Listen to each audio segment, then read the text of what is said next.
Okay, so once you calculate your offer, know what you want to offer, then we'll call the seller back.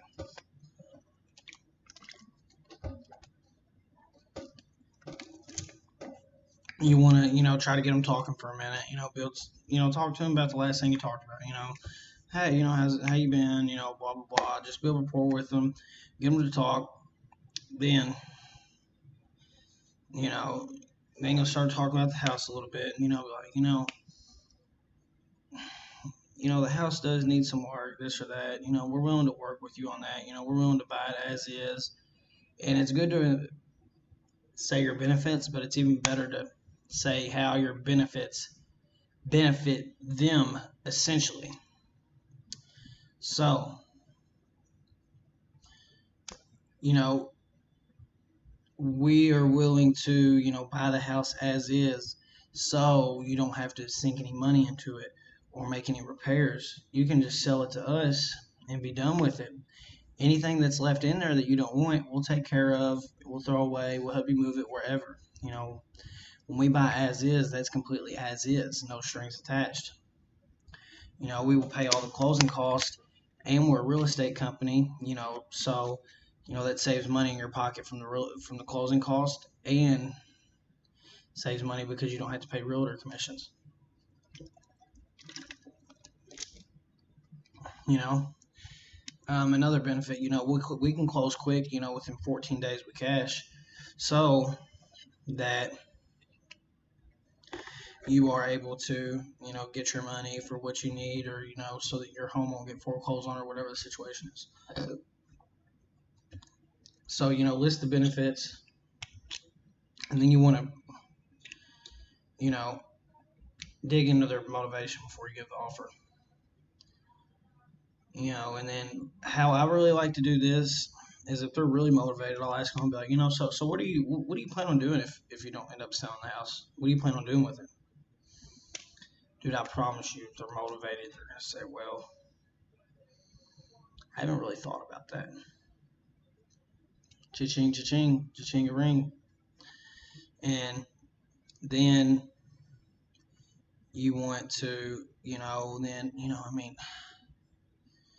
I kind of got an offer for you, but it's kind of low. You don't promise you won't hang up on me when I tell you, just to prepare them for the offer. So when you offer it, it's not as bad as it seems. So you're talking to them, and you're like, what if we were able to give you X amount of dollars and do this and this for you? Would that be something that would interest you? And you should always get pushback on this. If you don't get pushback and they're just like, yeah, yeah, okay, then you didn't offer low enough. You really did not offer low enough. And whenever you give that offer, make sure it's an exact number. So don't just be like, what if we could give you 35,000? Say, what if we were able to do $34,372.67 and cover all the closing costs? Would that work for you? The reason why you do that is psychology, because when you say a number like that, it makes them think that you really thought about it and really ran your numbers instead of just giving them a range. So do that, and then go up from there, and then you will figure it out after that. So always do that, and then just negotiate with them. If they're like, no, I can't do that, go up a little bit, go up a little bit, go up. So what I like to do is, say we need to be at 50,000. I'll do 65% of 50,000, which is